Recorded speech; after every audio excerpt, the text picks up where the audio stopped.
Welcome back to this evening edition, and this is the Daily Debate. Last night, the United States Department announced that it will send surveillance drones within a few weeks to the Iraqi army to help them with the ongoing fight against al-Qaeda militants. Today, we will ask, how did the drones grow to have such a significant and powerful role in the modern battlefields? And joining me tonight is Alon Unger, Chairman, UVID Conference and Unmanned Systems expert. Thank you very much for coming. And my dear Barbara Opall-Rome, Israel Bureau Chief, Defense News. Thank you very much for coming. Good evening, Lucy. So let's take a little bit of a history lesson about drones. Where did it start from?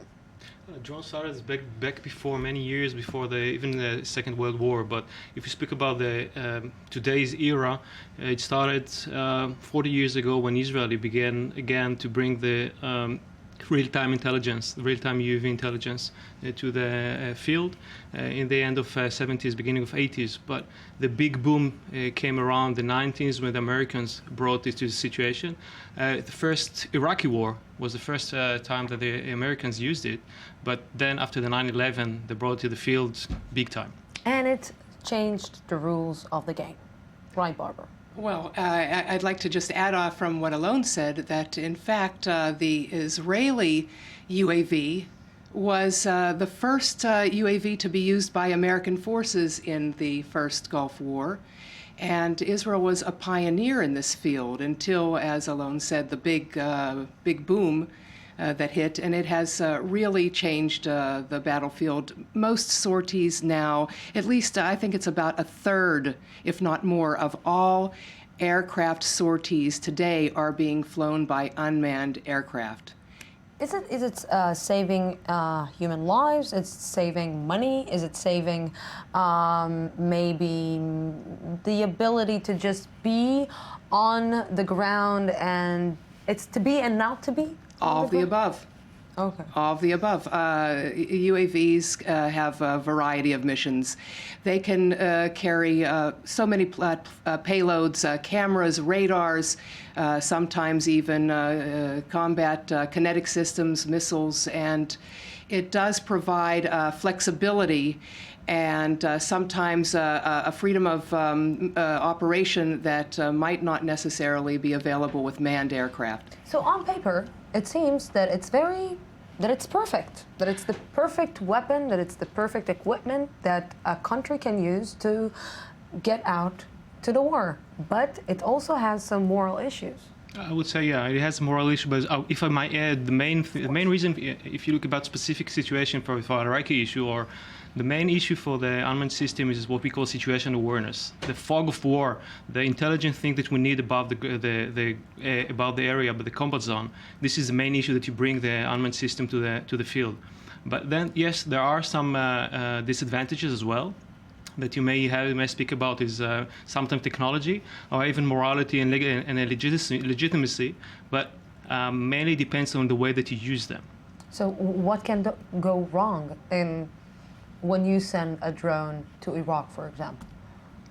I would say that I don't find anything that might go wrong in this situation because the system that were sent and the system that are delivered are mainly small and mini UAVs. If you can't speak about UAVs as a whole, as a one issue, as a one segment, you have to speak about layers, different layers. There is a upper layer, which is a strategic one. If you speak about the Global Hawk, the American Global Hawk, which is a huge one used mainly for SIGINT issues or common communication. But the layers that were delivered are small and mini. They are weight less than 20 kilos or sometimes 20 or 2 kilos as well. And it's quite easy to operate. So why is it so controversial? The controversy actually pertains to the UAVs that are armed with missiles. And a lot of people see this as extrajudicial assassinations, aerial killings, and statistically, for every militant or terrorist killed by a kinetic strike, as they call it, a kinetic strike from an unmanned platform, the innocent people that are killed in that same strike is about 1 to 10. Now, the U.S. is trying and has improved significantly. And even at one point, Central Command released figures on the number of unmanned sorties and the number of unmanned strikes that it carried out. But because it has become so controversial, in March of last year, they stopped publishing monthly reports. They used to publish the statistics. Apparently, it got undue attention. It was being used by all kinds of groups that want to change this policy. And so for almost 9 months now, we don't have exact data coming out of Afghanistan. So why now to help Iraq? Oh, no, well, Iraq, they need to, as Alon said, these are tactical, small surveillance drones. They're armed with small cameras, and they will allow ground units to see over the next hill, to see behind the next building in urban warfare situations. They are not equipped with missiles, and quite frankly, the Iraqi security forces are just now starting to learn how to operate them, and I can't see for the foreseeable future them ever being approved for export licensing for such a system. Why is the United States President Barack Obama so in love with this equipment, let's say? That's a good question, but it goes. There was a big change between the Obama and the president before Obama concerning using UAVs. I think that UAVs in a way seems no harming for a long time. The issue of arm race, or the issue of what can be done with UAVs, all these conflicts came to the field, I don't know, a year ago, 2 years ago, when they were using too many attacks, and when the human rights groups came to this discussion and started to speak about. But this is one part. The other part of ethics was privacy. Okay, it came to the privacy the issues when they started. When they started to fly above, when they started to operate above the skies of USA, the United States. The United States, and then the Human Rights Watch came and said, hey, it's not legal to do it, and there was additional issue concerning attacking or hitting the Americans' citizens. This was brought all this situation to the news. Now. Since then, we speak about it, and the word changed from UAV or from RPVs to drones. This is something that wasn't here. The word drones is an ancient word. Archaic. It's archaic. It's 30 years ago, and all these discussions is just in the last 2 years. Even remotely, sometimes they call them RPVs, remotely piloted vehicles. But most of the UAVs today, certainly the larger ones, are autonomously, they fly themselves. And you have a system operator, a payload operator, who operates the cameras and the radars and the various subsystems. So it's like all built on computers and like you're saying, it's... And assisted by satellite communication links. So it's assisted by satellite communication links. What are the legal problems with something that it's not operated by a man? Well, only by a computer. It's still the coverage that it provides. I would say that we always say that the system is as good as its operator. If I may correct a little bit, all the issues concerning armed system just specific are mainly manned operated. Okay, it's not directly stick and throttle. This is something that only Americans are doing today, but it's mainly what we call point and click or camera guided. These are when the operator is commanding the computer to do something, but it's always a man in the loop. Okay, and even we spoke about attack from drones. It's always a man in the loop. So the conflict is sometimes you can ask yourself about the conflict. What is the difference between attacking from a UAV or attacking from a manned aircraft? What is the difference? If you ask the professions, not so big.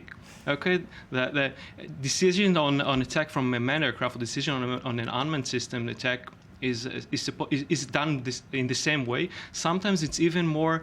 I wouldn't say legitimate, but it's more governed when you use a UAV, because you bring the decision making, you bring the payload, the full motion video to the decision maker room, and he takes the decision. So it's even sometimes more safe to do this kind of actions than to do it with manned aircraft. So, especially today in the strategic situation that, let's take it back to the Middle East, especially in the strategic situation that Israel is in right now, I believe that it's the drones are very important to Israel to, let's say, monitor about what is going on outside of its borders. Absolutely. Every hour any time of the day, Israel will be operating multiple UAVs in various layers to provide coverage over areas of interest. And it's become such a staple of Israel's readiness and its defensive concept that there's no rolling back that wheel. And the question. And no controversy there. Well, we can't really speak because of military censor of exactly how Israel uses their UAVs, but a predominant portion is strictly for, as Alon said, situational awareness and to be very carefully monitoring areas where threats emerge. Yes, of course. So let's take it back to the United States and surveillance. I don't want to push it further. Censorship beyond. Yes, sensitivity, and I felt it. To take it back to the United States, we mentioned surveillance and the big criticism that it came with. Why to actually monitor people through drones? Why to actually monitor your own people, your own society? Alon maybe can answer that. I know that flying UAVs in civilian airspace is a huge problem.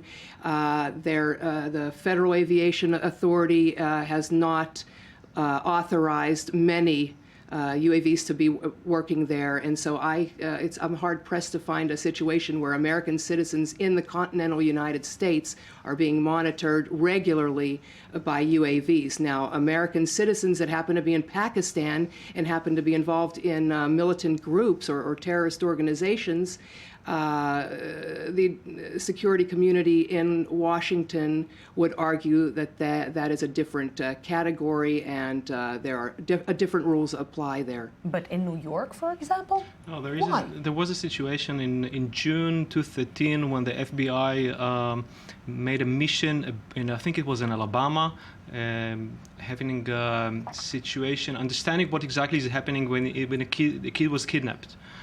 This was after this was a big criticism about the way they use it in the state, and today all the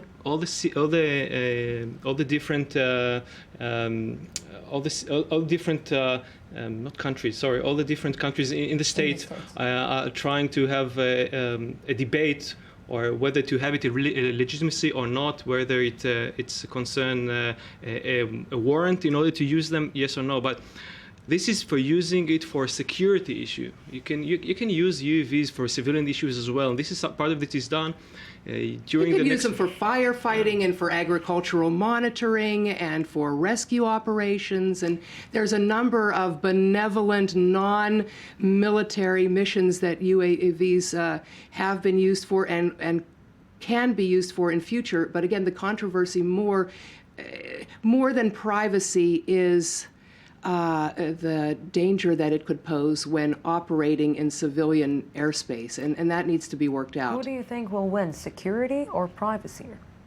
Well, that's a whole other thing that harkens back to the Snowden affair, that security and the right to privacy do not necessarily need to be mutually exclusive.